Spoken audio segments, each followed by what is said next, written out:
Thanks, guys. We start with a Fox News alert today. We're waiting now for that all-important briefing from White House Press Secretary Jay Carney on the Obamacare website. Hi, everyone. I am Gretchen Carlson. This is The Real Story. Meantime, healthcare.gov, well, it got a facelift this morning, all part of those fixes that the White House promised. But that may be the only change, as people logging on are still facing problems, even as the White House deadline to reboot its website passes.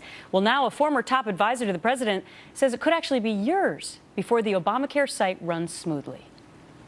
It may take till 2017 when this president leaves office. You're going to see almost every state in this country running their own exchanges eventually and expanding Medicaid. And I think it'll work really well then.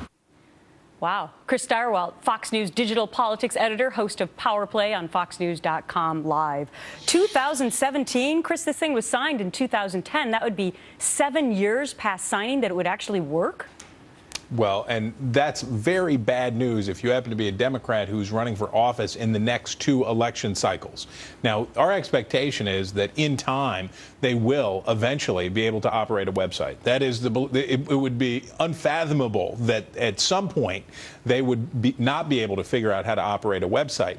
What Mr. Plouffe was talking about there, and the significance that the disruption that's underneath, because remember, the website is just how people try to buy insurance. But the disruption that's underneath, which is the people losing insurance, and then those who manage to make it through to try to purchase insurance through the website, the high premiums that they find, the difficulties that they find, that is an enormous problem for Democrats. And for the White House or a former top advisor to the president to be saying in public, yeah, the next 2 election cycles are going to be a little rough, but on the other side, the president's legacy is secure, that's pretty slim solace. Well, what about this deadline now? I mean, it's approaching. They already pushed it a little bit from December 15th to the 23rd.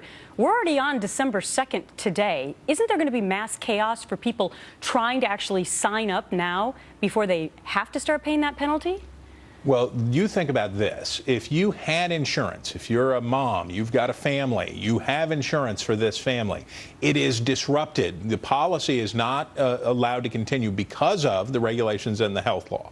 So you get this notification. You want to sign up. You want to have insurance as of January 1. But if you cannot get through this website and you fail, that would be a very desperate feeling. And Gretchen, think about this, and this is the most important part, is the part for paying for it and making sure that people actually have the insurance, that's not even built yet. All right, Chris, so let's take a quick break here. Stand by if you can. I want to go live now to the White House. Jay Carney taking questions on the website and Obamacare. Here's Jay Carney. Science over the weekend.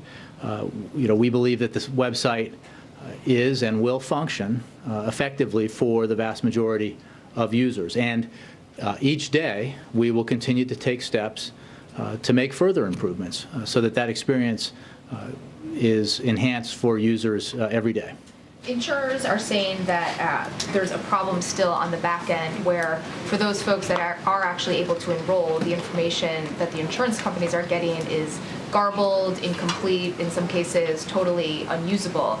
Can the administration assure people who have been able to enroll that they will in fact have coverage beginning on January 1st? Well, I'm glad you asked me that question. There's a couple of things I want to say about that. First of all, we are very mindful of making sure that consumers who want coverage starting in January are able to get it. And CMS is reaching out directly to consumers who have already selected a plan to let them know to be in touch with their plan, to pay their first premium, to ensure that coverage kicks in, and know that plans are working hard to make sure their new customers are covered as well. So there's a joint effort to reach out to those who have enrolled to make sure that every step is being that they know they need to take all the necessary steps to ensure that coverage kicks in. Furthermore, CMS is having daily conversations with issuers to get feedback from them. We have instituted a number of significant fixes to the so-called 834 forms, which are these, that's the vehicle by which information is transmitted to the issuers. And we believe that the majority of fixes to 834 forms have been made, including significant ones that were made over the weekend.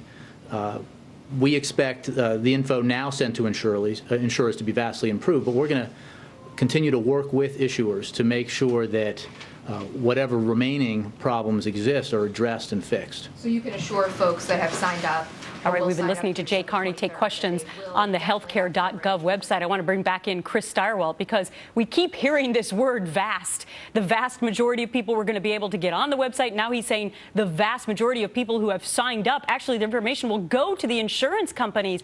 I mean, really, at this point, that is one of the things that came out over the weekend, Chris, that even after you sign up now and you successfully do that, the info may not be going to the insurance company.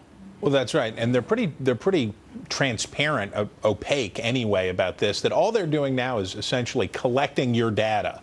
If you need to purchase health insurance through Obamacare, that all that's happening is your data is going into a bucket. Whether or not that bucket ends up resulting in actual insurance on the other end of this, when you hear Jay Carney, the White House press secretary, saying, we're going to find you, if you're trying to buy insurance, we're going to find you and try to get you that insurance, that tells you what a catastrophe this is in terms of these millions of people who have been displaced from their policies. And then you factor in that the IRS is going to find you, too, with those fines.